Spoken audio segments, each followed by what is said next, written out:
Hey guys, what's up? It's Ethan here. Today I'm going to be talking about having versus not having a companion in Fallout 4.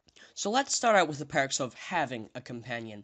Well, first of all, they're pretty interesting. You can talk to them, get their story, their viewpoints on certain things. That does also mean that they're going to judge you on what you do, which if you do some bad stuff, you might not like that. But each companion is pretty unique. My favorite one so far is probably Nick Valentine, because he's super chill.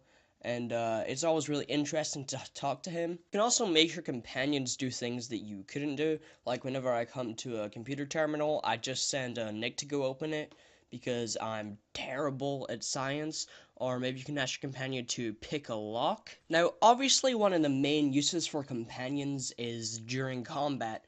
But to be completely honest, they aren't actually that effective. I guess it's just down to the AI used. But at the best, they're more of like a meat shield, and even if you get the inspirational perk, which kind of makes your companions like take more damage, inflict more damage, they're kind of still not that great. They kind of just hide, and they don't really kill that many enemies. I guess the best one I found in combat is probably Preston Garvey, because he's pretty good with the laser pistol. And also Dogmeat, because he can kind of knock down enemies and leave them for you to kill. So they can be kind of useful in combat, but not all that great.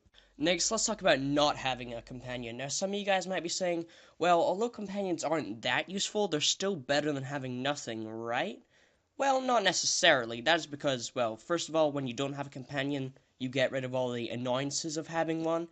But the main reason to not have a companion is actually a perk, which you get at Charisma level 3, which is pretty low Charisma, called Lone Wanderer, and it is a really good perk, which is only active when you don't have a companion with you. Rank 1 gives you 15% less damage and increases your carry weight by 50. That's really good. Rank 2 lets you take 30% less damage and increases your carry weight by 100, which is even better. And rank 3 is the best. When traveling alone, you gave a 25% attack damage boost using any weapon. That is definitely the main incentive to not have a companion with you.